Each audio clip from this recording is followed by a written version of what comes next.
Donc, alors, qu'est-ce que j'ai écrit? Élargissement du BIM au SIMTIM. Enfin, bref, la présentation du programme, le lancement.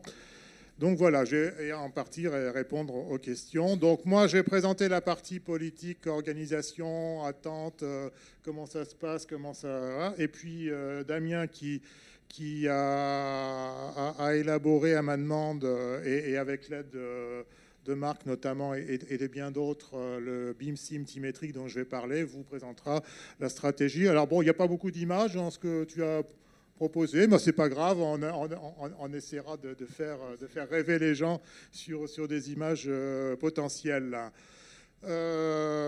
Alors, si j'appuie là-dessus, ça marche. Alors, il y a beaucoup de texte, hein, je sais que s'il ne faut pas, mais tant pis. Hein.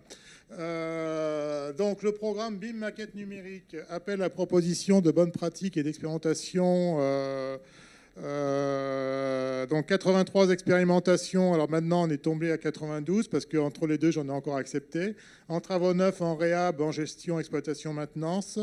Une grosse moitié en GEM, donc en gestion, exploitation, maintenance, un gros tiers en neuf et le reste en réhabilitation.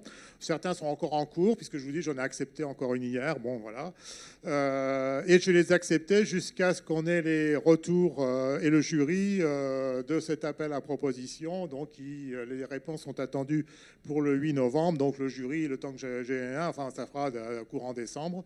Donc, j'accepte encore des lancements du programme BIM ancien donc jusqu'en décembre. Et après, on bascule sur BIM SimTeam.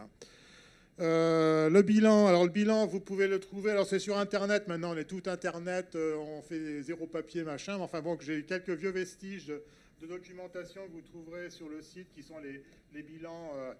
Les bilans mis au cours du programme, il y en a un qui va être édité, mais sous format uniquement Internet sur la gestion. Il y en a un à venir sur la réhabilitation. Donc là, il y en a deux en gestion, il y en a un en construction qui existe déjà sur le site, et la méthode, enfin ce que je vais vous raconter, mais uniquement sur BIM. Les résultats, c'est entre 5 et 20% de diminution de coûts selon ce qu'on est en travaux, on part en travaux, etc. C'est quand même pas négligeable. Et c'est en cumulatif pour la gestion. Donc vous imaginez que c'est plutôt rentable. C'est ce que vos collègues qui viennent de parler vous ont raconté. Donc économiquement, ça sert à rien de se priver. Je dis ça à l'attention des collectivités locales et des entreprises d'aménagement qui se disent « Oh là là, le numérique, oh là là, l'évaluation, oh là là, oh là là ». Mais oui, mais vous avez, si vous y allez, la capacité d'économiser ça. Et donc, pourquoi se priver? Et en plus, quand on vous aide. Alors, il y a quand même quelques points qui existaient. Ça a été évoqué tout à l'heure. C'est que les logiciels de gestion des organes sociaux, des organismes sociaux, les trois gros et leurs sous-filiales ne sont pas en open source, en open BIM. Donc ça veut dire qu'ils fonctionnent avec un modèle économique classique de prestation de services. Et donc une fois que les données des maîtres d'ouvrage sont captives dans le logiciel de gestion, pour pouvoir y accéder et retravailler dessus, c'est, pour ne pas dire impossible, la croix et la bannière. Alors, l'USH s'est employé à plusieurs reprises pour essayer de casser le système, rien à faire. Sur le SimTeam, il y a quelques agglos et quelques villes ou quelques régions qui se sont lancées dans le SimTeam. Le PUCA n'invente rien, on ne fait que rendre possible, accompagner, amplifier. Le problème est exactement le même. Hein. Les concessionnaires d'eau propre ou d'eau usée, etc. C'est exactement le même sujet. D'ailleurs, la région Île-de-France a entamé une procédure administrative qui en est au Conseil d'État. Je ne doute pas que ça ira en faveur de la région et donc ça cassera juridiquement cette situation. Ceci étant, il ne faut pas se tromper de cheval. C'est pas parce que des entreprises qui, par essence même, sont là pour faire du profit, et on ne peut pas le leur reprocher, ont tendance à vouloir garder pour elles des informations qui ne leur appartiennent pas, en l'occurrence. Mais en fait, l'enjeu, c'est pas tellement dire oh là là, c'est méchant. Vous allez voir ce que vous allez voir. Bien sûr, on peut le faire, c'est ce qui se passe dans certains endroits. Mais l'objectif, c'est de trouver la formule informatique, puisque tout ça, c'est de l'informatique, qui permet de s'affranchir des blocages, parce qu'on est dans un cas en OpenBIM et dans l'autre cas en format propriétaire. Évidemment, il y a des incompatibilités. Alors, le programme BIM 2022, donc à hauteur de 10 millions d'euros, dont 5 millions pour développer notamment Croquis, est une réponse. C'est-à-dire vous avez maintenant un système qui permet d'avoir en offre commerciale et uniquement commerciale tout ce que vous pouvez imaginer pour faire du BIM. Et simplement, vous allez les chercher. Et donc, c'est ça qui va créer l'Open BIM, même si ça n'en est pas. Moi, ce n'était pas satisfaisant dans le programme, parce qu'évidemment, les organismes sociaux, il est hors de question de les balader d'un site à l'autre. Voilà. Donc, nous avons développé, j'ai fait développer, parce que moi, je ne fais rien, hein, vous comprenez bien, je suis omnipotent, mais incompétent en tout et en rien. J'ai demandé à Beamer Service, qui est l'entreprise qui a je vais dire le vent en poupe en termes de nombre de REX j'aime effectuer avec les organismes sociaux, de se rapprocher d'une autre entreprise qui est venue me démarcher pour essayer de régler ce problème-là. Et ce problème-là est quasi réglé. Donc on peut dire, alors bon, pour l'instant, il faut qu'ils automatisent pour n'avoir plus qu'un bouton à appuyer pour rendre possible l'accès au système fermé propriétaire, de manière à ce que le maître d'ouvrage puisse récupérer ces données comme il veut, puisque vous avez bien compris, ça a été dit tout à l'heure, qu'entre les gens qui construisent, qui réhabilitent des travaux, il y a énormément de données, et puis la partie de données dont on a besoin pour faire de la gestion est infiniment plus faible. Par rapport à un logiciel de gestion, c'est exactement pareil. Vous avez des données autant que vous voulez. Et pour organiser un système en BIM en gestion, il n'y a pas besoin de toutes ces données. Donc la question est la même, c'est de savoir ce qu'on veut et ensuite de pouvoir les extraire. Et donc grâce à cette innovation donc, qui est en train d'être automatisée, le problème est derrière nous. Et donc ça vous laisse une perspective pour le SimTeam qui est de même nature. Ça sert à... Bon, on peut toujours entamer les procès, bien sûr, et ça sera très bien si ça... Mais vous voyez le temps qu'il faut, on y est depuis 10 ans. Par un système informatique, normalement on doit pouvoir le faire. Alors, je sais qu'il y a des entreprises spécialisés dans le SimTeam ou qui sont capables de répondre. Voilà, ça fait partie des données sur lesquelles vous êtes très fortement attendu. Donc là, de nombreux organismes sociaux ont décidé d'étendre la démarche à tout leur patrimoine et d'utiliser le BIM en travaux en gestion. Tant mieux, ça vous avez vu deux cas, mais bon, il y en a les 90 sont dans cette logique-là. Donc, comme c'est écrit en gras, moi je recommande pour les organismes sociaux qui veulent encore y aller, il y en a plein qui veulent y aller mais qui ne savent pas, qui hésitent, qui voient bien que c'est que les grands ou les moyens y arrivent mais qu'eux ne sont pas... bon. Bref, je recommande de partir sur la gestion, comme ça a été très bien expliqué à l'instant, de manière à ce que le cœur de métier de l'organisme soit vraiment intégré et que le BIM soit généralisé au sein de l'organisme et ensuite passer en travaux, c'est quand même plus logique. Ceci étant, vous avez d'autres organismes qui ont préféré faire les trois d'un coup. Canhabitat, par exemple, ils ont préféré faire une REX en neuf, en réhab et en gestion. Très bien, comme ça, ils ont la totale. Ils n'ont plus besoin d'y retourner. Et maintenant, ils peuvent généraliser éventuellement sans faire une nouvelle expérimentation avec le PUCA. Et puis, il y en a d'autres qui ont commencé par les travaux, comme Hero Habitat sur leur siège social. Donc, vous voyez, c'est même pas du logement. Et qui sont passés ensuite en gestion, puis en réhabilitation sur les logements sociaux. Enfin, tout est possible. L'objectif, simplement, c'est d'apprendre, de découvrir que ce n'est pas si compliqué que ça, mais qu'il y a quand même un investissement à la base à faire, et j'y reviens. Mais voilà, donc ça, c'est le... Et donc, du coup, ça permet de constituer, évidemment, un développement d'une démarche RSE. Alors, vous aimez bien les sigles, mais moi, j'ai horreur de ça, donc j'ai traduit responsabilité sociale de l'entreprise. Alors, pourquoi est-ce qu'on passe du BIM au SimTeam? Alors déjà, dans les acronymes, parce que bon, BIM, alors tout ça, c'est de l'anglais, hein, je vous rassure. BIM, c'est Building Information Modeling, pour ceux qui ont l'habitude. SIM, c'est City Information Modeling, donc c'est la ville dense, la zone dense, parce que ça peut être un village, hein, mais la zone dense. Et TIM, c'est Territory Information Modeling, donc c'est tout. Enfin, c'est tout le territoire lâche. Pourquoi donc on ne fait pas que du SIM-TIM? Pourquoi on continue avec le BIM? Parce qu'en fait, la rentabilité de l'aménagement repose sur la construction et le bâti. Et que donc, si on s'intéresse qu'au SIM-TIM, les entreprises générales qui sont là, hein, très présentes, comme les architectes, ouais, d'accord, mais enfin bon, nous, notre chiffre d'affaires, même si effectivement on aide les collectivités locales à faire du SIM-TIM, notre rentabilité à nous, c'est de construire. Donc, on continue le BIM. Et puis, comme je vous disais à l'instant, il y a plein de maîtres d'ouvrage sociaux, notamment, qui ne sont pas encore lancés. Et puis, il y a tous les autres maîtres d'ouvrage, et je vais en parler à l'instant tout de suite, notamment les équipements publics, dont les équipements sportifs, etc., qui, eux, alors que ce soit la santé, les hôpitaux, les EHPAD, ce que vous voulez, qui convient d'accompagner et qui, eux, c'est un peu le démarrage pour certains. Enfin, c'est comme dans le social. Tout le monde n'est pas à pied d'égalité, et donc il est important d'aider tout le monde. Nous, au PUCA, on a vocation à aider tout le monde, donc il n'y a pas de raison qu'on refuse d'aider ceux qui ont besoin de l'être. Alors les principes du programme, pour ceux qui connaissent le BIM, ça va être un peu du rabâchage. Pour ceux qui découvrent le programme BIM Sim Team, vous allez donc, je vais vous expliciter comment est structuré l'appel à proposition.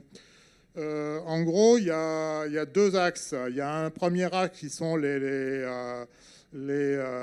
bonnes pratiques ou les pratiques exemplaires, les bonnes pratiques exemplaires. Et puis deux, c'est tout ce qui permet d'être expérimenté.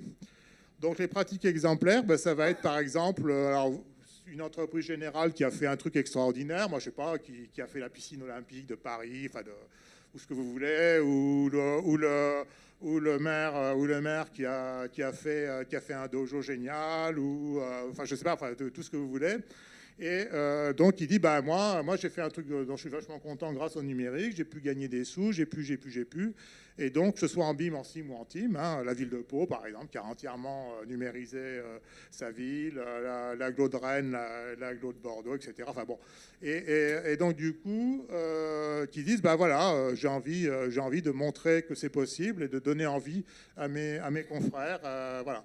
Donc, si vous êtes soit collectivité locale, soit entreprise, et que vous avez envie que ce que vous avez réalisé, que vous estimez comme étant exemplaire et méritant d'être démontré, montré et donné en exemple à vos collègues, eh bien, c'est l'occasion de vous positionner dessus. Alors, c'est au maître d'ouvrage, mais enfin, l'entreprise, on sait bien que l'entreprise connaît bien ses maîtres d'ouvrage, surtout quand elle a déjà construit pour elle ou aménagé pour elle. Donc, n'hésitez pas à faire remonter ces projets.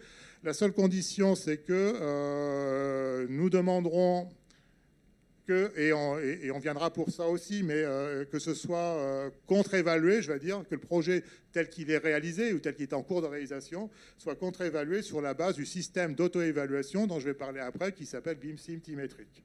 Voilà, parce que comme moi je veux des systèmes comparés pour que je puisse savoir si tel projet et tel autre, c'est comparable. Enfin, est-ce que et donc si on me dit c'est vachement, j'ai gagné 15%, oui, mais si c'est pas 15% de la mesurer pareil, je ne sais pas. Donc du coup, j'ai imposé le BIM métrique que vous connaissez bien, ou le BIM Simtimétrique, qui est à peu près la même chose dont je vais vous parler et dont Damien complétera. Voilà, l'objectif c'est bien de mesurer en auto-évaluation le projet, qu'il soit en construction, qu'il soit en aménagement, de telle sorte à ce qu'on puisse avoir des choses comparables et que les gens se disent « Ah oui, tiens, c'est vrai, je pourrais faire comme ci, je pourrais faire mieux, je pourrais faire moins bien, etc. » Donc c'est ça les bonnes pratiques. Alors, le reste c'est l'appel d'offres classique.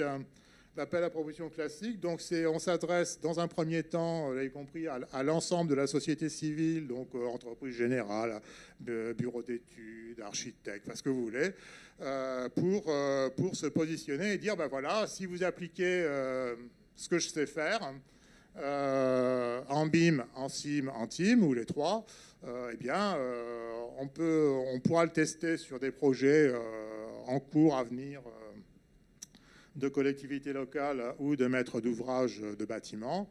Et on utilisera BIM Simtimétrique et grâce à ça, on pourra avancer. Vous avez eu 2 exemples en construction, en réhabilitation et en gestion. Donc, sur l'aménagement, c'est exactement la même logique que ce que vous avez entendu à l'instant. Et donc voilà, donc l'objectif, c'est de recevoir toutes les offres innovantes, donc des entreprises, architectes, aménageurs, etc., qui pourront être proposées ensuite au test. C'est ce que je viens de vous raconter. L'expérimentation en elle-même, ça consiste à auto-évaluer pendant et après le projet les coûts et les bénéfices de l'action et de rendre possible les actions en numérique tout en augmentant la qualité du rendu. Ça sous-entend qu'évidemment, nous travaillons à politique publique du moment. C'est-à-dire que tout ce qui est applicable, et notamment la sobriété énergétique, notamment les impacts, je ne vais pas vous faire le journal télévisé et les propos de Madame la Première ministre ou du Président de la République. Mais enfin voilà, les politiques sont applicables, les nouvelles politiques qui viendront dans les années qui viennent sont applicables et on ne peut pas faire moins. Par contre, on peut faire plus, mieux et pour moins cher. Et c'est bien ça l'objet du programme BIM SimTim du PUCA. Alors l'auto-évaluation, voilà, c'est à l'époque quand j'ai lancé BIM, j'avais fait un premier appel d'offres et puis j'avais fait un appel à candidature d'experts pour me dire comment vous allez évaluer ce que je lance. Ah, j'ai pas été déçu. Pain me disait la méthode et évidemment il y avait la possibilité de contrôler et de comparer. Donc j'ai dit, on laisse tomber. Et donc j'ai fait inventer, parce que moi, encore une fois, je ne fais rien, je ne fais que commander, mais j'ai quand même des idées précises dans la tête. Et j'ai fait créer le BIM métrique. Alors BIM métrique a été repris par les collègues de l'administration administrante et réglementaire. Et maintenant, vous avez les cas d'usage, les machins, les trucs, et tout le team. Mais voilà. Donc on est parti sur une vingtaine alors à l'époque, et c'est encore valable donc jusqu'en décembre pour BIM métrique. C'est un système qu'on a fait élaborer il y a quelques années et qu'on a amélioré petit à petit. Donc il n'est pas parfait. Le BIM Simtimétrique ne l'est pas non plus, mais on l'a beaucoup amélioré, beaucoup simplifié. Mais le BIM métrique, si vous y allez encore ou si vous l'avez vu, il y a deux tableurs Excel. C'est des tableurs Excel déjà, c'est pas compliqué, parce qu'on aurait pu mettre autre chose. Le premier tableur Excel, c'est la maturité des acteurs. Ça permet à quiconque l'utilise, notamment les maîtres d'ouvrage, de savoir quel niveau de formation il faut donner aux employés pour se mettre au BIM et quel niveau de matériel informatique il faut investir pour réussir à faire du BIM. Et puis ensuite, il y a la deuxième grille qui est la grille d'évaluation économique, donc qui part des questionnements qu'on a mis et qui permet donc d'élaborer les crowbars de bilan. Au début, on n'avait pas de cas d'usage, et puis quand on a vu que ça pataugeait un peu, on a créé une grosse vingtaine de cas d'usage. On en a eu quelques-uns qui ont été précisés tout à l'heure. Et donc voilà. Donc ça, c'était... Alors du coup, on est passé maintenant à alors, combien j'en ai? Je ne sais plus, 22, 24, 25 cas d'usage... non, 24. 24 cas d'usage dans BIM Simtimétrique. Donc on a tout simplifié, on a mis ça en langage français, alors qu'avant c'était des questions un peu ésotériques. Donc on a quand même beaucoup pensé aux maîtres d'ouvrage, aux entreprises, etc. Et en cours, normalement, parce que j'ai fait tester quand même sur à la fois des bâtiments et à la fois de l'aménagement, évidemment, en Ile-de-France notamment. Donc, je ne vais pas vous faire toute la liste, mais vous l'avez, c'est déjà disponible sur le site. Donc, si vous avez votre tablette, vous pouvez voir. Mais enfin, donc, il y en a 24. Avec donc, c'est qualité architecturale, annexes préalables, programmation. Ouais, je vous la fais, tiens. Co-construction du projet, modélisation du site environnement existant, diagnostic contextuel, étude territoriale de l'existant, modélisation du projet, concertation externe avec les intervenants, usagers notamment, revue de projet, production de livrables, évaluation de performance du projet, étude d'éclairage, conception et chantier, contrôle du modèle et de la donnée, réalisation de quantitatifs, je m'excuse, c'est un peu long, mais bon, conception de systèmes constructifs, phasage de chantier, puis planification aménagement, permis de construire, permis d'aménager, préparation de chantier, ouvrages provisoires logistiques, préfabrication, réception des ouvrages et consolidation des dossiers des ouvrages exécutés numériques, conception, réalisation d'une maquette numérique de gestion, plan prévisionnel de maintenance, gestion des ouvrages et des équipements par gestionnaire, rétribution de données dans une base de données publique et communication du projet. Donc effectivement, c'est 24 plus le 00, ça fait 25. Tu as raison, Damien. Je ne sais plus compter. Donc voilà. Il ne s'agit pas de répondre à tout.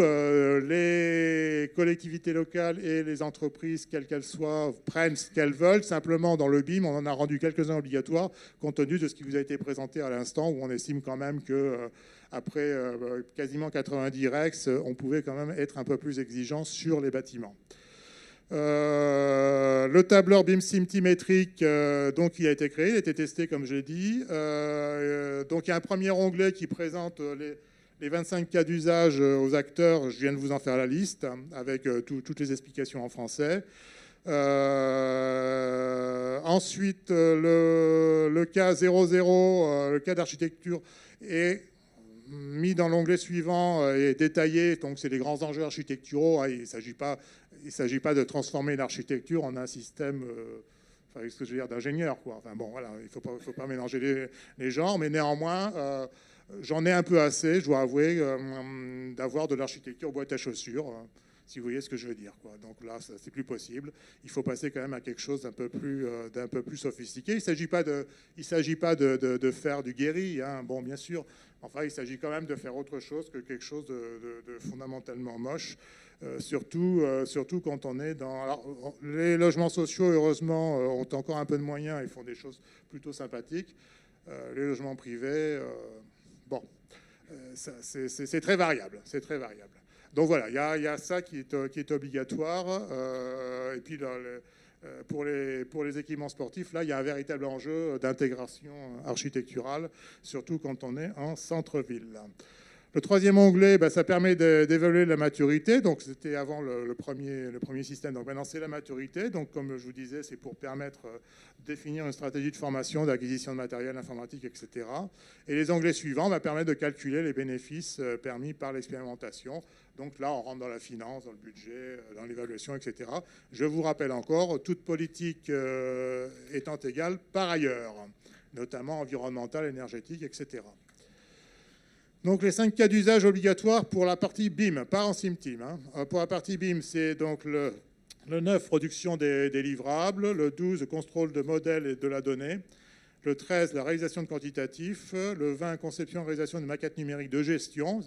Après tout ce qu'on vient de vous raconter à l'instant, faire de la construction sans penser à la gestion, c'est aberrant. Donc voilà, c'est obligatoire.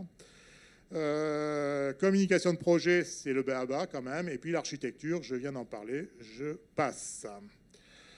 L'organisation du programme, elle est toute simple. Bon, il y a l'appel à proposition qui est lancé aujourd'hui, c'est sur le site, vous pouvez le consulter.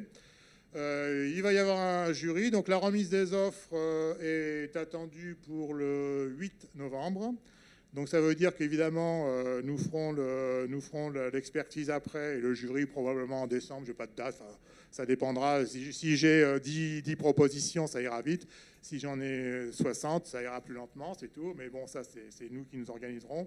On n'est pas, encore une fois, on n'est pas un mois près, vu que, comme je vous ai dit, le numérique du bâtiment et le numérique tout court au ministère a démarré en 1971. Donc on n'est pas un mois près. L'évaluation du projet avec BIM symétrique, évidemment, ça c'est fondamental. Les actions réalisées ou en cours jugées exemplaires, ça fait partie donc des résultats du jury. Les actions correctives si besoin, définition de conditions de reproductibilité par d'autres maîtres d'ouvrage, tout ça c'est dans le suivi et l'accompagnement. Et les propositions pour être expérimentées qu'on va recevoir pour le 8 novembre, c'est des propositions testées sur des projets et pour auto-évaluer avec BIM symétrique, voilà. Donc, ça veut dire que le 8 novembre, on va recevoir les offres que les entreprises et autres voudront bien nous adresser, en BIM, en SIM, en TIM. Je fais un focus particulier, parce que ça fait déjà 3 fois qu'on vous en parle, sur les équipements sportifs. Alors, je ne sais plus si j'ai fait un truc spécial ou pas. Non, bah, je vais en parler maintenant. En fait, donc, avant, il y a quelques mois, donc, le ministère donc, la ministre des Sports et donc son cabinet est venu nous voir en disant, bon, on a un problème, il faudrait que vous puissiez nous aider sur les équipements sportifs et en particulier les piscines.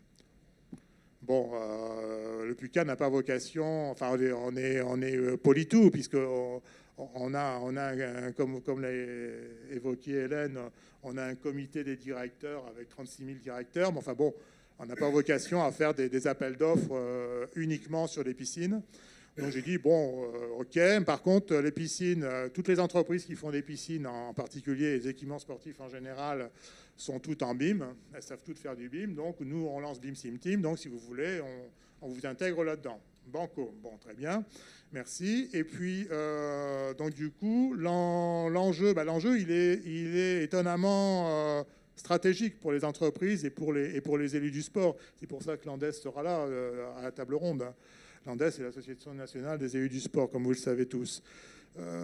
Pourquoi c'est si stratégique? Pourquoi c'est si important? Parce que c'est pas aux entreprises générales que je l'apprendrai, mais la politique des modèles, on l'a abandonnée quasiment à la création du plan construction. Enfin, on a fait ce qu'il fallait pour que la politique des modèles, on arrête d'en payer les conséquences. Là, les équipements sportifs, on est typiquement dans la politique des modèles. C'est-à-dire qu'on avait des modèles et puis les collectivités locales se sont fait financer, qui une piscine, soleil, machin, enfin ce que vous voulez. Tout ça, c'est bien, ça a rendu des services, sauf qu'au jour d'aujourd'hui, les politiques sportives ont bien évolué. Les équipements sportifs qui ont été mis dans quasiment toutes les communes de France, peut-être pas les 36 000, mais au moins 25 000, certaines sont à ruif en bout de souffle, toutes sont énergivores, toutes ont des problèmes environnementaux sévères, toutes ont des frais de gestion inappropriés par rapport aux capacités de la collectivité locale. Toutes, absolument toutes. Et évidemment, ce n'est pas à vous que j'apprendrai que les finances publiques sont ce qu'elles sont. Elles sont plutôt pauvres. Et qu'il ne s'agit pas de revenir avec la politique des modèles en disant regardez ce qu'on a fait à Paris avec un magnifique truc pour les Jeux Olympiques, on va vous mettre la même chose dans votre village. Je caricature à peine. Vous me contredirez si je dis faux. Mais c'est à peu près ça.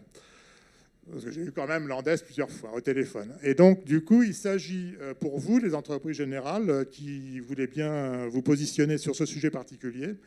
Lorsque vous proposez du BIM, on fera les ateliers après pour échanger, voir ce que vous pouvez faire, parce que c'est très innovant ce qu'on vous demande. C'est de faire du cas par cas. Parce qu'il est plus que probable qu'on ne va pas démolir, reconstruire à neuf. Quand vous voyez les coûts que ça... Enfin, les budgets qu'il faut, et en plus les difficultés, je pense à la ville de Mantes, la piscine de la ville de Mantes. C'est un cas immémorial pour moi. Immémorable plutôt, pardon. Ça a été un ratage complet. Donc c'est ça qu'il faut éviter. Il faut éviter les ratages, il faut éviter parce que la collectivité locale commande mal, il faut éviter que l'entreprise générale qui n'a pas compris la commande livre autre chose que les besoins de la collectivité locale. Il faut éviter que la gestion ultérieure, qu'elle soit en régie ou qu'elle soit faite par l'entreprise, génère tellement de sous et de besoins que ce ne soit pas possible. Il faut éviter ce qui est arrivé à la ville de la Bourboule, qui a eu, pareil, une piscine complètement démente par rapport à la capacité de cette petite ville thermale d'Auvergne, au point que le préfet était obligé de mettre en redressement économique la commune, et que la piscine a été reprise par l'agglo du Sancy. Il faut éviter ça. Voilà. Et donc, du coup, ce sont des cas d'école, mais on peut les dénombrer à un nombre très fort. Donc, ce qui vous est demandé à vous, les entreprises, c'est quelque chose de passionnant, mais aussi de très, très, très stratégique. C'est effectivement le BIM. Bon, vous savez tous faire, vous allez vous positionner, c'est logique, ne serait-ce pour continuer en BIM, et puis vos filiales, Link City et autres, vont se positionner sur le Sim Team, j'en suis ravi. Mais franchement, sur les équipements sportifs pour cette année, mais l'an prochain, je pourrais prendre les lycées, ce sera pareil. Enfin bon. Donc du coup, il faut vraiment faire un effort particulier donc, sur cet enjeu de réhabilitation principalement ou de démolition, reconstruction et surtout de gestion, si possible en régie, parce qu'il y a beaucoup de communes qui ne peuvent plus suivre ce qu'on leur a fait il y a 20-30 ans. Donc là, c'était un enjeu particulier. Je m'arrête là, je pourrais vous en parler pendant des heures, mais puisque j'ai Landès sous la main, et vous allez les entendre tout à l'heure à table ronde, ils s'exprimeront encore mieux que moi sur le sujet et sur les attentes. Simplement, il y aura donc des ateliers d'échange et de consolidation de l'ensemble de tout ça. Donc les ateliers pour échanger avec donc, les élus du sport, avec le ministère des Sports, avec les fédérations. Je crois qu'il y a quelqu'un de la fédération de la natation, je pense qu'il doit partager ce que je dis, qui vous entend. On réunira tout le monde avec l'aide du ministère des Sports, évidemment, et de l'ANDES. Alors, une fois qu'on aura les résultats, donc probablement en janvier-février, on verra le calendrier des élus et du ministère des Sports et avec les difficultés, plus on s'approche du calendrier fatidique des Jeux Olympiques. Mais enfin, on essaiera de vous rassembler tous ceux qui auront répondu, qui seront lauréats, avec tous ces partenaires, de manière à bien préciser les attentes et les niveaux d'innovation qui sont attendus, que ce soit en construction, en rénovation et en gestion, mais franchement, c'est essentiel. Encore une fois, je vous dis, on est sur les derniers avatars de la politique des modèles, qui a rendu des services, mais qui n'est plus possible au jour d'aujourd'hui. Et ultérieurement, quand on aura fait de superbes constructions, réhabilitation, gestion, que ce soit en bâtiment ou que ce soit en aménagement, on fera des ateliers locaux. Je ne vais pas refaire venir les gens à Paris. Je préfère aller me déplacer en province pour être au plus proche du terrain, visiter les sites et partager avec les quelques qui se seront déjà aventurés et qui auront des premiers résultats. Et on partagera les résultats et les propositions des entreprises, quelles qu'elles soient. Que ce soit, alors vous avez pris la parole, donc je vous cite parce que je vous ai en mémoire, mais vous avez tous vos collègues pareils, qui ont d'autres noms, Link City ou autres, voilà, on fera des ateliers locaux qui permettront de présenter les premiers résultats et de dire aux autres collectivités locales, aux autres maîtres d'ouvrage, sociaux, privés, publics, eh bien, allez-y, on est là pour vous accompagner. Alors l'organisation, donc, alors là c'est le premier appel à proposition. Si vous l'avez téléchargé, vous voyez que c'est un filet pélagique, on traite tout. Donc c'est très large. Le téléphone, tant pis pour lui, il attendra. Alors c'est quelqu'un à l'accueil. Si Béatrice ou Marc peut descendre chercher quelqu'un à l'accueil, il y a quelqu'un qui est arrivé. Bon, je fais tout. J'en étais où ? Ah oui, donc l'appel à proposition, on va en faire un chaque année. Alors petit à petit, on va cibler un peu quand même. On fera un focus particulier chaque année. Donc là, cette année, c'est les équipements sportifs, vous l'avez compris. L'an prochain, je ne sais pas encore. Ce sera peut-être les EHPAD, ce sera peut-être l'accueil des personnes âgées. Je ne sais absolument pas. Ça dépendra aussi des partenariats qu'on peut monter, des gens qui nous disent on aimerait bien. Que ce soit en bâtiment ou en aménagement, peu importe, on verra. Et puis donc, comme je vous ai dit, des ateliers réuniront donc les lauréats et les acteurs sportifs afin d'échanger sur les innovations attendues. J'en ai parlé longuement, donc je ne vais pas y revenir. La procédure. Alors pour ceux qui ne la connaissent pas, alors, il y en a qui la connaissent, donc désolé, c'est un peu bis repetita, mais pour ceux qui ne la connaissent pas, il faut, bien qu'on soit tout en dématérialisé, il faut du papier. Donc, il faut une lettre de saisine du maître d'ouvrage, que ce soit un bailleur social, un maître d'ouvrage privé, une collectivité locale, pour dire j'ai envie de sélectionner un ou plusieurs de vos lauréats dans le cadre du programme donc BIM Sim Team, selon le code de la commande publique, article R, machin chose. Pourquoi le code de la commande publique ? Parce que alors on peut déroger à tous les codes, mais celui-là, c'est celui qui intéresse le plus les entreprises et les maîtres d'ouvrage. C'est que ces deux articles vous disent que le maître d'ouvrage peut sélectionner dans la liste des lauréats du PUCA, donc BIM Sim Team, je traduis, on peut faire n'importe quoi, mais BIM Sim Team, on peut réduire la mise en concurrence aux seuls soit avec un S, soit sans S, lauréat du PUCA.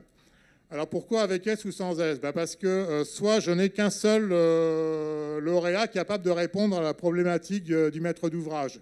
Donc le problème est réglé, le code le permet. Voilà, la mise en concurrence est faite. Soit, et c'est quand même le cas qui arrive le plus souvent quand même, mais bon, ça peut arriver, hein, sur la gestion, pour l'instant, on est plutôt dans le mono possible.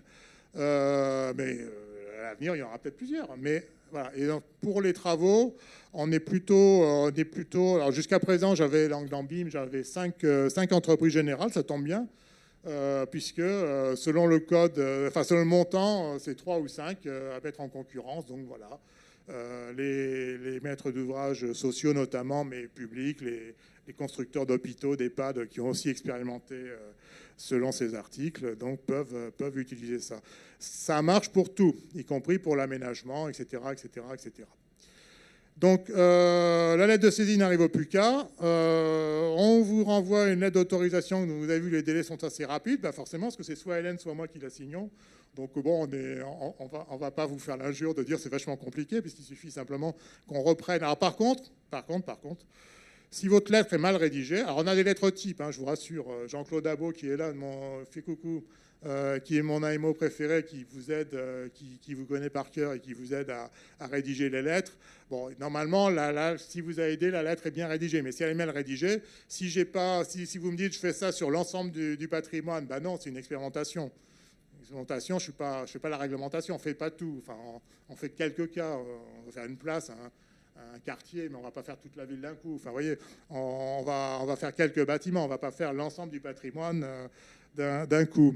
Donc, quand la lettre est mal rédigée ou qu'on comprend rien à la question, à part je veux faire du BIM, du SIM, du TIM, oui, d'accord, mais qu'est-ce que vous voulez obtenir, quoi? C'est quoi l'innovation? Donc, si c'est mal rédigé, donc évidemment, je vous demande, ou Jean-Claude vous dira, il faut la rédiger. À partir du moment où elle est bien rédigée, on la signe de suite. Vous avez vu que c'est assez rapide. Bon, sauf si on est en vacances ou si je suis à l'hôpital. Bon, mais normalement, je suis en bonne santé maintenant, hein. Donc voilà, la lettre d'autorisation arrive. À partir de là, vous passez vos appels d'offres. On est là pour vous aider à rédiger avec vous s'il y a besoin ou de vérifier la rédaction purement BIM Sim Team. On va pas regarder l'ensemble de votre procédure, hein. Je veux dire, vous choisissez la procédure que vous voulez. Simplement, vous avez la possibilité de réduire la mise en concurrence, donc de ne pas passer par le BOMP classique, hein. Vous écrivez simplement, voilà. Mais par contre, vous utilisez la procédure que vous voulez, en conception-réalisation, en MOP, enfin ce que vous voulez.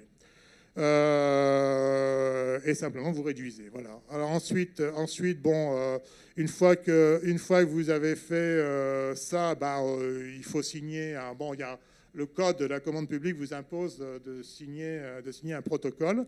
Donc il y a un protocole qui est signé entre. Vous avez vu les dates, hein, alors là, ça peut être plus long parce que ça dépend souvent du permis de construire ou du permis d'aménager. Donc, si vous êtes rapide, c'est rapide. Si vous êtes lent, ça attendra. Et souvent, donc, on signe le protocole d'expérimentation entre le PUCA, le maître d'ouvrage, et la convention d'expérimentation que j'impose. Ça a été béni par toutes les autorités juridiques possibles et imaginables.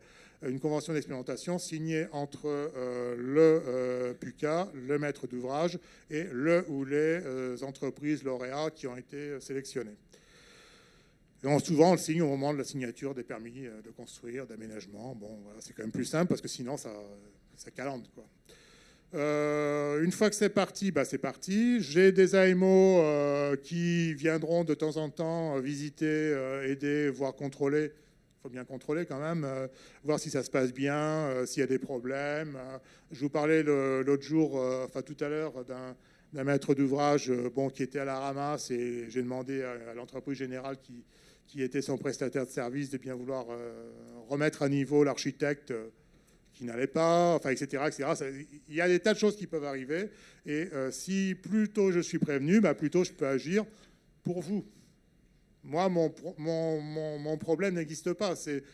Si au final, parce que c'est mal programmé, parce que c'est mal identifié, parce que tout est mal préparé, le BIM, le CIM, le TIM va juste vous dire bah, vous avez mal travaillé et donc forcément c'est pas bon. Et donc on n'aura même pas besoin de savoir pourquoi c'est pas bon, c'est simplement parce que le travail normal du maître d'ouvrage en amont ou de l'entreprise en amont n'a pas été fait correctement. Si par contre les choses ont été bien organisées et on est là pour vous aider, les AMO du PUCA que je finance sont là pour vous aider, donc pour faire en sorte que ça se passe bien. Voilà. Donc contrôle, aide à la rédaction des appels, je viens d'en parler, jugement, etc. Une fois, ça m'est arrivé, l'entreprise qui est là doit s'en rappeler, les propositions de l'entreprise étaient tellement anachroniques et décalées par rapport à la proposition du siège, puisque moi c'est un appel d'offres national, donc c'est les sièges d'entreprise qui me répondent, sauf quand c'est des entreprises locales. Et ce sont souvent les filiales de ces entreprises qui répondent aux appels d'offres des maîtres d'ouvrage, collectivités locales et ou sociaux publics. Évidemment, si le travail de liaison entre les entreprises locales et l'entreprise siège parisienne ou d'autres ou d'ailleurs est mal fait, évidemment, l'entreprise locale va répondre comme si c'était un cas normal, et donc le BIM, la partie BIM, SIM, TIM n'existera peu ou pas, et donc ça n'ira pas. Donc là, j'ai la possibilité, j'ai fait une fois, de casser le marché, et on a recommencé. Donc la procédure est repartie depuis zéro, parce que voilà. Et donc c'est ce qui arrive, c'est ce qui peut arriver. Donc autant que les entreprises générales qui sont là s'en rappellent bien, mais bon, je pense qu'elles ont bien compris depuis le temps, depuis qu'on travaille ensemble, donc pour ne pas dire certaines depuis, je sais pas, 1980. Donc normalement ça devrait marcher, mais bon, ça peut arriver que des fois une filiale dise oh j'en ai rien à faire, voilà. Donc ça sert à ça les visites, etc. Donc j'aime bien visiter de temps en temps, voilà. Les gens vont faire de l'évaluation, etc. avec BIM, SIM, Timetrix. C'est fait vraiment pour être fait par vous-même les entreprises, par vous-même les maîtres d'œuvre, par vous-même les maîtres d'ouvrage. Moi, normalement, je n'ai pas à intervenir. Bon, évidemment, je vais vous demander de me renvoyer in fine les résultats. Vous pouvez les trafiquer. Mais à quoi cela vous servira-t-il? À dire que vous êtes bon, ouais, très bien. Mais on n'en doute pas que vous êtes bon. À dire que c'était même pas la peine de partir, puisqu'on était déjà bon à l'origine, on est déjà super bon à l'arrivée. C'est pas intéressant. Ce qui est intéressant, c'est de voir là où ça a un peu foiré, là où ça a un peu été difficile, comment vous êtes comporté, comment ça s'est contourné. C'est ce que, bref, vous ont raconté les deux maîtres d'ouvrage, vous avez entendu. Il s'agit clairement de progresser et de donner aux autres, déjà de comprendre en vous-même et les entreprises, parce que vous avez aussi un travail, je parlais entre le siège et les entreprises locales, mais c'est pareil à tous les niveaux, ou les maîtres d'ouvrage ou les maîtres d'œuvre, certains, bon, ils s'en sont encore... Enfin, ils ne sont pas encore très informatisés, ben voilà, ils le deviennent. Bref, comprendre d'où viennent les problèmes et comment on peut les dépasser, c'est ça qui est le plus intéressant que de dire, bon, parce que le PUCA va le regarder, il faut que tout soit bien. On sait que c'est faux, sinon on ne ferait pas le programme. Donc ça ne sert à rien de cacher la réalité, on n'est pas là pour vous planter, on n'est pas là pour vous empêcher de vivre, on est là pour vous faire progresser, vous aider à comprendre, à aller de l'avant. Je suis toujours désolé quand certains opaques me disent « Ah, c'est regardez les beaux résultats ». Ouais, c'est vrai. Et alors, vous allez le faire là, maintenant que c'est fini, que c'est bien. BIM Gestion, par exemple. Est-ce que vous êtes capable de vous passer de l'AMO? Ah non, c'est pas possible, on n'est pas prêt. Bon, quelque part, on a loupé un peu l'expérimentation. Vous voyez à qui je parlais, dans le sud, là. Voilà. Ça, c'est dommage. Bien sûr que les entreprises sont là, bien sûr que tout le monde est là et que tout le monde est au service des maîtres d'ouvrage pour les aider. Mais l'objectif, c'est bien que vous preniez par la main les maîtres d'ouvrage et les collectivités locales en particulier pour aller de l'avant. Toc, qu'est-ce qu'il y a d'autre? Ah oui, alors bon, après. Alors, à la demande du service du Premier ministre, qui s'exprimera tout à l'heure, France Stratégie, la question, c'était les innovations technologiques, les industriels. Dans BIM, j'ai des lauréats industriels. Je n'ai pas trouvé les moyens de les faire travailler en direct. La procédure du PUCA n'est pas adaptée. On ne sait pas faire, c'est pas notre métier. En gros, on n'est pas Batimat, quoi. Enfin, voilà. Donc, et Batimat, c'est hors de question que je me transforme, que le PUCA se transforme en Batimat. Enfin, c'est pas notre vocation. Alors, par contre, là où les industriels sont essentiels, et c'est pour ça que vous trouverez dans l'appel d'offres à l'AIUS particulier sur les industriels, vous êtes prié, quand vous estimez pouvoir apporter quelque chose au sujet, au projet, de vous rapprocher soit des entreprises générales, j'ai entreprises générales, mais celles qui sont aménageuses ou pas, enfin, soit Link City, parce que je me rappelle du nom, mais ou les constructeurs, peu importe, ou des maîtres d'œuvre, de manière à ce que dans les propositions qui vont nous être faites au niveau national, vous soyez intégrés. Alors après, vous verrez, vous le voyez déjà si vous avez vos tablettes, que BIM Cimétrique ne prévoit rien de spécifique sur tel ou tel système industriel. Donc de deux choses l'une, soit le système BIM Cimétrique, vous aurez bien voulu tester en interne pour voir si ça correspond à votre innovation, correspond, et vous le faites intégrer ça dans la proposition qui vient nous être faite d'ici le 8 novembre, soit ce n'est pas le cas, et auquel cas, alors soit vous proposez tout de suite un système d'auto-évaluation complémentaire que vous intégrez soit dans la proposition qui va nous être faite, soit ultérieurement lorsque vous serez sélectionné, lorsque l'équipe proposante sera sélectionnée. Et donc, dans la convention d'expérimentation, vous enverrez au PUCA, ben voilà, pour nous évaluer, pour que le maître d'ouvrage et les équipes d'AMO et nous-mêmes, nous puissions valider l'innovation industrielle que nous avons portée. Voilà comment il faut s'y prendre pour que le maître d'ouvrage et vous-même puissiez émettre un avis. Très bien, merci, parce que je ne vais pas dépenser 50 000 € à chaque fois pour un truc qui est une innovation certes essentielle, sans doute, mais bon, encore une fois, vous voyez Batimat, le nom d'entreprise, donc voilà, il y a hors de question que je dépense à chaque fois 20 ou 30 000 € là-dessus. Alors après, donc, s'il y a des demandes de dérogation aux autres codes, code de l'urbanisme, code de l'énergie, code de ce que vous voulez, la santé, bon, moins, mais bon, pourquoi pas.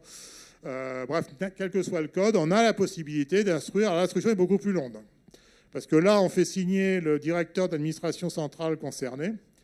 Et donc, évidemment, lui, il n'est pas habitué à signer rapidement les choses. Hein. Il faut voir si derrière, il est prêt à engager une analyse rétrospective de sa réglementation en cours et à l'issue de l'expérimentation, de la faire évoluer, etc. Donc, l'instruction est longue, pour ne pas dire lente. Mais elle arrive. Et donc,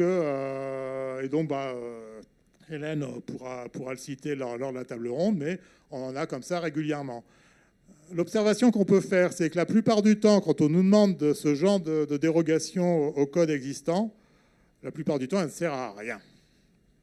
C'est simplement parce que c'est mal rédigé, parce que c'est mal conçu, et que si on le fait, si on rédige normalement son appel à proposition et ses demandes, il n'y a aucune raison que les assurances et que les Veritas quelconques s'y opposent, parce que simplement, il faut que ça rentre dans les fourches coding. Je vous ai dit encore une fois que les expérimentations se faisaient à niveau réglementaire du moment. Si vraiment vous allez au-delà de la réglementation, et que la réglementation l'interdit, on est en droit français, on n'est pas en droit anglais, là, on instruira. Et là, évidemment, en général, on autorise, parce qu'on est intéressé à voir. Et c'est Marc Jaouen, on refait coucou, qui instruira. Mais voilà, normalement, on ne devrait pas en avoir des masses, mais c'est possible. Donc voilà, je vous le dis. Et l'urbanisme, pareil, hein, il n'y a pas de souci. Ah, voilà, j'ai fini. Je vous propose de passer, sauf s'il y a vraiment des questions essentielles immédiates, de passer à ce qu'a prévu Damien David pour compléter mon propos. Alors, il n'y a pas de jolies photos, c'est dommage, mais tu aurais pu en mettre, mais bon, c'est pas grave. Pour compléter, BIM Cimétrique, enfin bref. Et après, je suis ouvert et nous sommes ouverts à toutes les questions et réponses que nous pourrons vous apporter. Donc moi j'ai été missionné par le PUCA pour remettre à jour l'outil BIM métrique avec mon équipe.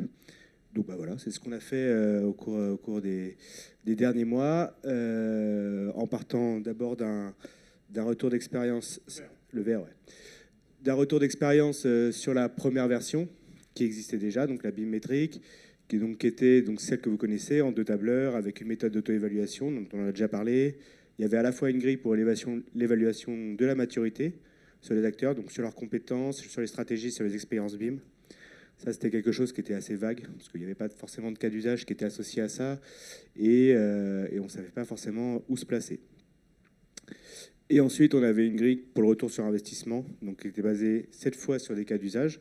Donc ça, c'était, on va dire, la deuxième version de la grille BIM métrique, on avait rajouté des cas d'usage. Et on avait une seule grille, enfin, à chaque fois, on avait une seule grille pour l'ensemble des intervenants. Donc c'était un peu compliqué et complexe, il fallait passer la grille d'acteur en acteur en regardant ce qu'avaient fait les autres pour savoir si on avait fait mieux, moins bien ou autre. Donc on a essayé de travailler déjà là-dessus, sur l'ergonomie de la grille. Au-delà du fond, on avait travaillé aussi sur la forme, c'est-à-dire un outil un peu plus accessible, on va dire ça comme ça. Donc toujours sous forme de tableau Excel, parce que c'est quand même un peu l'outil universel pour tout le monde. Et on a surtout aussi intégré maintenant la dimension, donc dans le fond, on a intégré tout ce qui était la dimension SIM et TIM pour répondre de plus en plus à l'ensemble des projets qui sont traités avec une stratégie numérique. Donc voilà, donc du coup sur la nouvelle version, donc qu'on va appeler BIM Team Sim Métrique, BIM Sim Team Métrique, pardon. Vous pouvez dans les deux sens, ça marche bien aussi. Donc on a 25 cas d'usage qui sont répartis selon les phases du projet. Donc il y a des choses qu'on a gardées quand même qui étaient très intéressantes sur la première grille, qui permettaient de voir les choses correctement et de s'y retrouver, et surtout pouvoir comparer en fonction des cas d'usage, si c'était selon les phases de programmation, de conception, ou même de gestion ou d'exécution des travaux. Et donc ça permet de comparer aussi avec les différents acteurs ou même les différents projets. Ça c'est très utile aussi pour le PUCA pour pouvoir faire des retours d'expérience globaux sur les opérations. Donc je ne vais pas revenir sur les 25 cas d'usage qu'on a listés déjà, qu'on a déjà répertoriés. On a décidé du coup maintenant de partir sur une seule grille. Donc je vous la présenterai très rapidement, mais il y aura, enfin, c'est assez simple. Donc on a une seule grille par intervenant qui peut remplir. Donc l'objectif, c'est comme bimétrique, hein. C'est-à-dire que c'est de l'auto-évaluation à remplir en début de projet, en cours de projet, à la fin du projet ou à la fin des phases importantes, pour voir à la fois l'évolution aussi de l'intervenant au cours de son projet. Parce que quand on est encadré, quand on est très novice en BIM, en SIM, en TIM, et qu'on est encadré dans le cadre d'un projet, on peut progresser très vite. Si on met les moyens, si on a de la volonté, si on a des éléments moteurs au sein de notre structure, ça peut aller très très vite et c'est très intéressant. Et enfin, on aura une seule grille de compilation qui sera détenue, lui, par le responsable. Alors là, on a appelé ça le responsable Team SimBIM de l'opération. Généralement, dans les opérations classiques, ça va être le BIM manager de la maîtrise d'œuvre en phase de conception et peut-être le BIM manager de l'entreprise générale en phase d'exécution. Et ensuite, en phase de gestion, ça va être le référent BIM ou le BIM manager ou le responsable BIM du maître d'ouvrage. Donc l'idée, c'est ça, c'est qu'on va avoir une grille de compilation, chacun remplit sa grille, et la personne qui est un peu plus sachante sur la question va pouvoir prendre toutes les grilles de tout le monde et les compiler. Est-ce que tu peux préciser SimTeam, parce qu'on est quand même... SimTeam. Voilà. Oui. Oui. Sur les BIM managers, il n'y en a pas forcément dans les collectivités locales. C'est vrai. Donc comment ils font? Il faut rappeler à des AMO BIM, SimTeam. Ils forment des AMO, mais bon. Vous voyez là, d'où l'interaction nécessaire et utile entre vos entreprises, quelles qu'elles soient, LinkCity ou autres, encore une fois j'ai que ce nom en tête, mais excusez-moi pour les autres, hein, et la collectivité locale, bien évidemment, et puis les urbanistes. Hein. Voilà. Donc voilà, l'idée c'est ça. Donc regrouper la donnée sur une seule grille qu'on transmet au PUCA. On peut transmettre aussi les grilles des intervenants au PUCA, mais voilà. Pour du coup analyser un petit peu tout ce qui s'est passé sur l'opération en matière numérique. Donc les deux grilles, on a une structure intervenant, donc qui est assez simple en structure. Il y a 5 onglets. C'est-à-dire que la première grille, c'est qu'on va choisir les cas d'usage. Donc ça c'est à voir en fonction de l'opération, en fonction des objectifs qui sont définis, en fonction de l'expérimentation, ça va être choisir les cas d'usage. On a des cas d'usage qui sont obligatoires et après on va pouvoir aller chercher d'autres cas d'usage qui vont être propres à chaque intervenant ou à chaque opération, suivant ce que l'on veut chercher dans une opération Team, Sim, BIM. Et on va évaluer la maturité de ces cas d'usage. Donc ce qui est intéressant aussi, c'est de voir que parfois on va aller prendre des cas d'usage où on est totalement novice et voir, ça va être un test, un pilote, un projet pilote pour un intervenant, se dire on va essayer de réaliser nos éléments de préfabrication, n'importe quoi, sur une opération avec le BIM, le SIM, le TIM. On va essayer de faire une analyse urbaine avec une maquette numérique urbaine. Ça, c'est aussi des points intéressants. C'est-à-dire qu'aujourd'hui, on a assez de données, que ce soit de l'open data, que ce soit de la part des métropoles, de la part de l'État, pour pouvoir agréger de la donnée sur une maquette numérique urbaine et pouvoir s'en servir, pouvoir analyser. C'est des données à la fois géographiques, des données sur le bâti, mais aussi des données socio-démographiques. Donc c'est assez intéressant. On va pouvoir maintenant créer des maquettes urbaines assez complètes et ça c'est un des cas d'usage qui est très intéressant pour faire des études multicritères ensuite, pour approcher et avoir une meilleure idée de son programme. Ensuite, donc, on va évaluer cette maturité, donc, au début de projet, au milieu, à la fin. Donc, c'est ça qui est assez intéressant, ou suivant les autres projets. On va évaluer, comme le disait Pascal, la qualité architecturale, donc,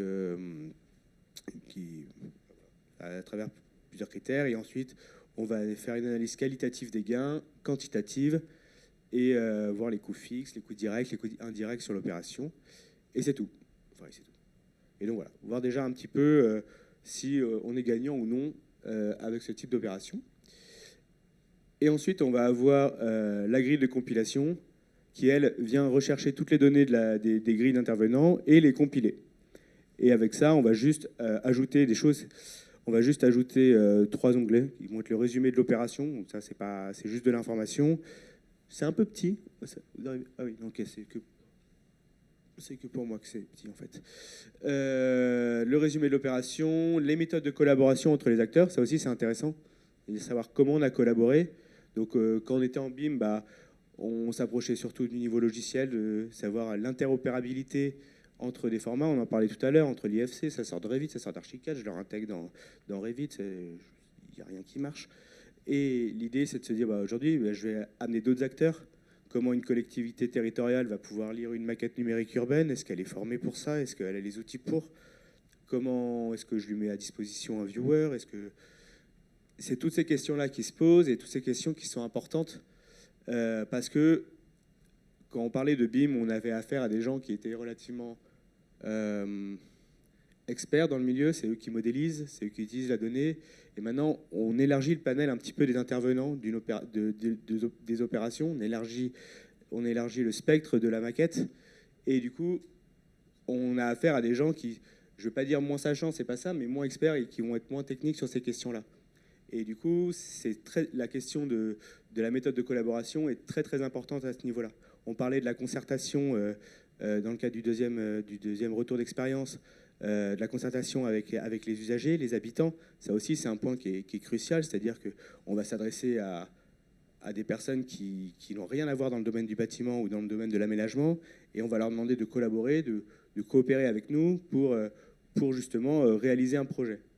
Ça va être de trouver les meilleurs outils pour s'adapter donc à la fois à leur faculté de conception et pouvoir nous retrouver cette information. Et enfin, du coup, on parlera aussi des technologies utilisées.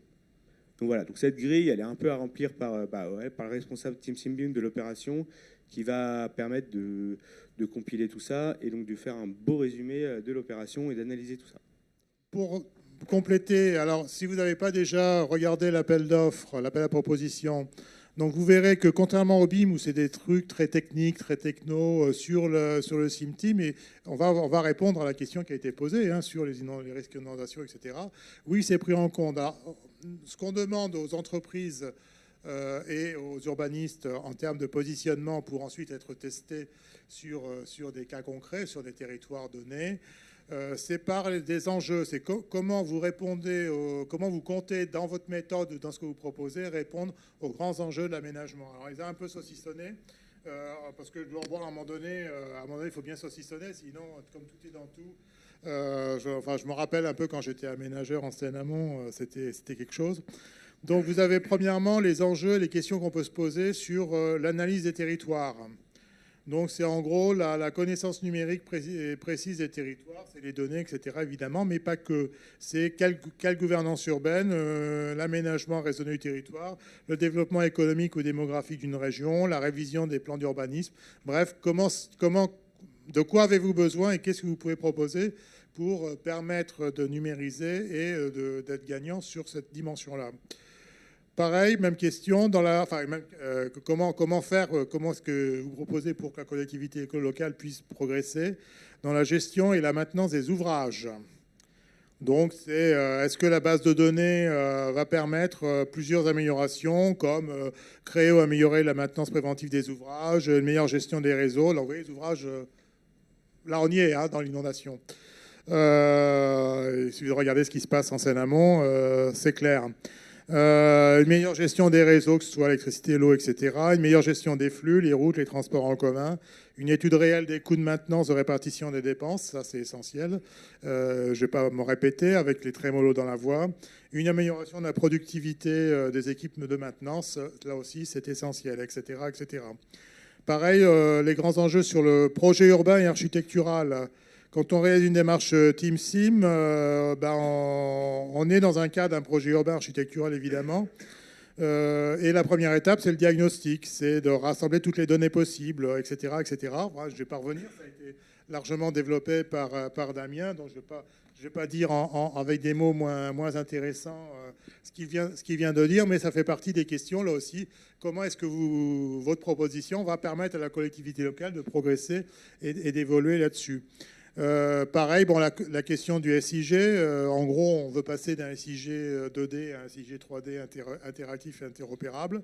Donc, où sont les données? Quelles données vous comptez utiliser pour permettre à la collectivité locale de progresser sans dépenser des fortunes à faire un SIG 3D interopérable? Parce que sinon, si vous faites comme vous avez fait à Bordeaux ou à Rennes, qui ne s'en servent plus, parce que c'est trop coûteux, tout simplement. Donc, les données administratives, donc les cadastres, les parcellaires, les limites communales, les données géologiques, les données du bâti, les données socio-économiques et démographiques, les données techniques, on en revient au mur et au mur anti-inondation, les données de mobilité, les réseaux routiers, transports, etc. Les données géographiques, évidemment, c'est essentiel, les reliefs, les fleuves, les rivières, etc. Les données environnementales, l'énergie, l'eau, la biodiversité, etc., etc. Enfin bon, bref, je ne sais pas à vous, je vais apprendre, en tout cas les spécialistes de l'aménagement, quelles sont les questions qu'il faut se poser. Mais là, la question, c'est pas quelles questions vous devez vous poser, mais quelles propositions vous devez faire aux collectivités locales pour qu'elles puissent avoir un SIG 3D interopérable, pas trop cher, facile en utilisation et qui permettent de faire des choses aussi essentielles qu'on a vues sur le bâtiment qui vous ont été présentées tout à l'heure. Alors bon, les données peuvent prendre l'aspect de différentes choses, des plans, des graphiques, etc. Mais enfin bref, qu'est-ce que vous proposez pour que la collectivité locale puisse évoluer dans un contexte serein et pas trop cher? C'est l'essentiel, et en respectant toutes les données politiques du moment et à venir, évidemment. Et Dieu sait si les politiques environnementales sont cruciales et énergétiques sont cruciales. En ce jour, je pense que vous avez compris après l'été qu'on a traversé, ou les flambées de l'énergie que l'on connaît depuis quelques années, Ukraine ou pas. Après, il y a la problématique de la donnée, je ne vais pas y revenir, mais enfin, en gros, comment vous traitez les problèmes de non-qualité de l'information périmée ou non actuelle, de l'information erronée, de l'information absente, de l'information non organisée. Parce qu'il y a tout ça dans les collectivités locales, mais comment vous comptez vous proposer des choses simples, pas trop chères, qui puissent permettre à ce que la collectivité locale, y compris de petite taille géographique et en nombre d'habitants, j'entends, puisse s'en sortir et faire quelque chose d'intéressant. La fiabilité temporelle, c'est pas à vous que j'ai à apprendre que c'est essentiel, parce que c'est ce qui a permis ce qui a obligé Rennes et Bordeaux à laisser tomber. C'est que déjà que c'était coûteux de mettre en place leur SIG 3D interopérable, mais qu'en plus, la mise à jour est encore plus coûteuse, c'est encore plus compliqué. Donc, qu'est-ce que vous proposez sur ces sujets-là? Bon, je ne vais pas détailler tout le truc, vous le trouverez dans l'appel d'offres, parce que sinon, je vais en avoir pour des heures, et c'est pas l'objet. Je passe donc, voilà. Donc, en gros, les expérimentations seront pratiquées sur des sites et des projets de collectivités locales, quels qu'ils soient, en zone dense, en zone large, en recomposition urbaine, en recomposition industrielle, enfin bref, partout où vous voulez. Alors, je vous le redis à ce moment-là, parce que vous avez peut-être oublié ce que j'ai dit tout à l'heure. Comment les moteurs de l'expérimentation au PUCA sont connus depuis des lustres, mais je vous les répète, pour ceux qui n'ont pas l'habitude. La première partie, bonne pratique exemplaire. Vous avez compris, vous pouvez aller revoir vos collectivités locales pour amorcer la pompe, voilà, pour qu'il se passe quelque chose les premières années. Parce que vous avez bien compris que la partie expérimentation à proprement parler va demander plusieurs années à se mettre en branle. Tout simplement parce que les collectivités locales font ce qu'elles peuvent, elles découvrent le sujet, vous allez les voir.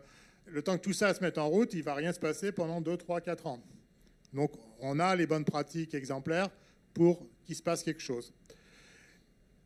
Et donc, alors bon, heureusement, on a les équipements sportifs qui vont démarrer rapidement, mais quand même, sur la partie SimTeam, ça va prendre du temps à se mettre en route. Le moteur, c'est clairement vous, les entreprises, clairement vous, les Link City et autres. C'est vous qui, probablement, convaincus, vous allez faire ou pas convaincus, j'en sais rien, hein, qui allez faire une proposition d'ordre national. Alors, soit vous en faites une spécifique SimTeam, soit vous en faites une globale BIM SimTeam pour les grandes entreprises, pour les majors, c'est vous qui voyez. Les plus petites, vous faites probablement un SimTeam d'un côté ou un BIM de l'autre, enfin, c'est vous qui voyez. On est à votre disposition, encore une fois, moi et Jean-Claude Abeau, pour vous aider à formuler vos propositions. Encore une fois, nous ne sommes pas là pour ne prendre que les meilleurs. Nous sommes là simplement pour éradiquer ceux qui n'ont rien compris. Donc ça veut dire que je m'autorise à vous aider à rédiger pour voir si vous n'avez pas compris le sujet. Et voilà. Travailler avec vous pour que vous compreniez le sujet, pour que vous puissiez aider les collectivités locales et les maîtres d'ouvrage. Donc ça, c'est essentiel. À partir de là, après, vous avez jusqu'au 8 novembre pour faire vos propositions. On les jugera. Et puis après, donc, je ne vais pas redire ce que j'ai dit. Évidemment, tout va bien. En aide financière, je n'en ai aucune à vous donner, à vous les entreprises ou autres gens qui proposaient à faire, tout simplement parce que nous travaillons sur les budgets des collectivités locales et des maîtres d'ouvrage. J'ai précisé que toutes les agences, et je crois qu'il y a l'agence des sports notamment qui est là, je ne sais pas où, mais il lèvera la main où il se montrera. Voilà, il est là. Sont à votre disposition, mais l'ADEME, l'ANA, enfin toutes les agences d'État ou pas d'État sont à votre disposition pour faire des projets normaux, entre guillemets. Simplement là, vous avez un cas particulier qui vous permet de réduire par rapport au projet que vous avez. Si vous avez envie de le faire avec un système expérimental et une visibilité accrue, vous utilisez les bienfaits de toutes les agences. Ceci est indépendant du programme. Simplement, vous allez pouvoir réduire la mise en concurrence aux seuls lauréats du PUCA et bénéficier des AMO et de l'aide dans les rédactions et la compréhension du sujet qui va vous permettre. Bon, je vous renvoie dans la pause café de tout à l'heure sur les maîtres d'ouvrage sociaux que vous avez entendus pour que vous puissiez discuter avec eux. Voilà, j'en ai fini de mon laïus qui était peut-être un peu long. Si vous avez des questions-réponses, nous sommes David et moi, Damien et moi, à votre disposition, bien évidemment.